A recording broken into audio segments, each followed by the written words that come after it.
So I played another tournament over the weekend, and this one was the Grand Pacific Open, and in the first round I got a draw. So it started with d4, knight f6, c4, and g6, and the Grunfeld.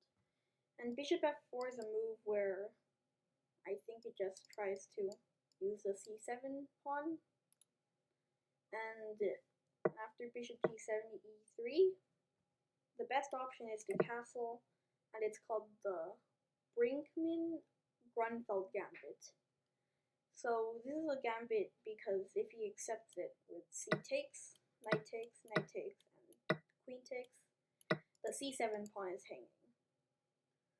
And so back here, when you play the gambit, you can also play c6, and it just avoids the weird stuff. So I didn't really know about this, and I just lost a pawn.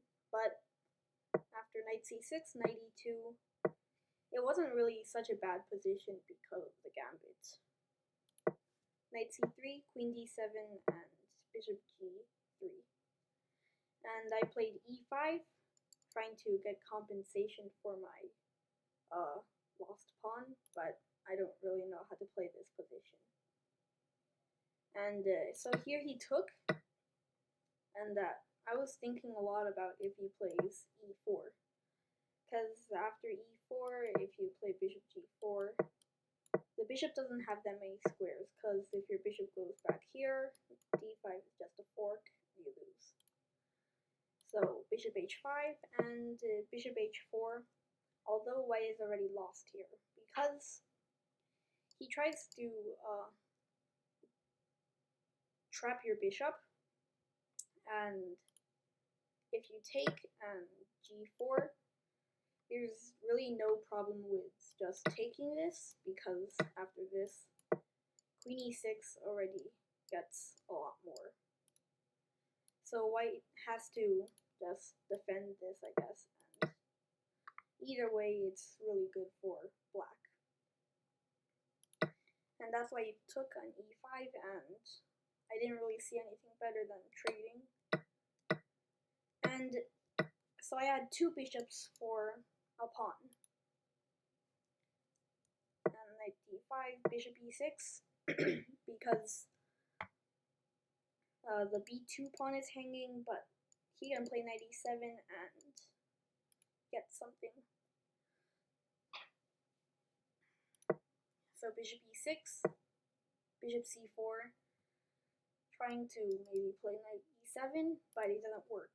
After bishop takes, knight e7, king g7, and knight d5, because if he takes, and rook d7, rook d7, rook f7, and the knight is still trapped. So he tries to do this, I think. Either bishop a3 or bishop f6 wins. I like this one more. So knight d5, rook d8, and bishop b3, because I want to play rook c8 too. I still did, and king e2. I then played this to prevent anything like knight e7 again, knight f4, and I took, and then I did a check. So here he can't play this because you win the rook. So rook c2, king f3, and I played rook d2 because I wanted to force the rook to take, because instead if I took, I don't really like the position because he has the d file. Although this would be fine too. And takes, rook a1, and bishop c5, because it defends the a7 pawn. Rook a5, bishop b6, rook d5, takes, and I played this. It kind of blocks the knight, but it also blocks my bishop. So king e4, f6, and king f7 because there was a fork. h3, and this kind of blundered the advantage. There was about a 0.5 advantage for white, and king d5 I think is the best move. So king e7, knight e6, bishop a5, and well, I think this is better for white. He has more space and just a better position. Instead he played h3, which doesn't make sense. It just only blocks the knight. And I don't really know about this g5 move. It doesn't look too good. I think it's better to just I don't know. Actually, I think g5 is fine. And knight d3, bishop b6, because he wants to play knight c5. King d5, king e7, and knight c5 anyways. So here I thought I could win because of these two pawns. It's a majority and I could just push it down. But he did that first and I couldn't really do anything. So king e5. And he can't play b6 of course because a6. If you play a5, that wouldn't work. But so a6 and well, black's winning. White can't do anything. The king can't do anything, so he's basically 3 points down. That's why he played f3, and here if I played b6, no, that was already there. f3 and f4. And f4 was a huge blunder. Here, I think it was already +2 for me, -2 I guess. And I just have to play h5, and then g4, h takes, and f takes. And after these moves, king d6, king takes e3, I'm just winning. I mean, if he just does this.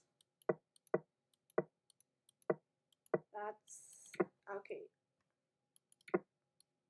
Yeah, and then just win the queen. So f4 was a blunder, e4, and it's a draw. So here I could play h5 or h6. I went with h6. And I thought I was winning, but king c4 just makes it a draw. And if I play b6 here, king c3 just saves it. And instead of just saving the game from a loss, I think it actually wins. Like if king e6, and these two pawns are stopped by this one pawn, and I'm basically a pawn down. So if I play this, the king has nowhere to go, and white's winning. Although he can try something. Okay, that didn't work, but king d6 instead of b6, king d4, king e6, king c5, king e5, king c4, king d6, and I just repeated until I played h5, and then I just kept going. And it's the same here if I play b6, white still wins, and this wins. So I played king c4, king d6, king d4, and a5. And I didn't play a5, the game ended here. And I just offered a draw, I think, or maybe he did. But if I played a5 thinking maybe something can happen, which it looks like it could, like here you just keep pushing down the pawn, but there's like the rule of the square, where you have to be in this square. And the way you look at it is basically like this. I think I already showed that in a older video. So it just goes down to the bottom diagonal to the bottom, and you just make a box out of that.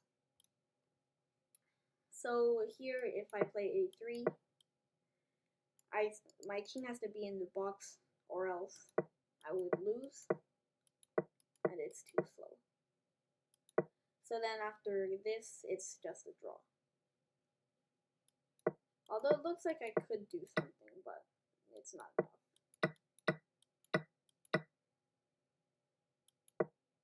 Yeah. And, well, the king's obviously in time. And king f2. And that's why it's a draw. I think that's actually just a one move difference. If the king was a little further, it wouldn't make it. But yeah, I think that was about it. The game ended here, and the only thing was that she was a lot lower rated than me, and I think I lost a lot of points from that. But then I think I did really well. I don't think of that. But basically, it started with Grunfeld, and I didn't see this gambit. And yeah, I think that's about it. The game was about even the whole time, but I could have won near the end, and he also could have won. So yeah, I think that's it. Thank you for watching, and bye.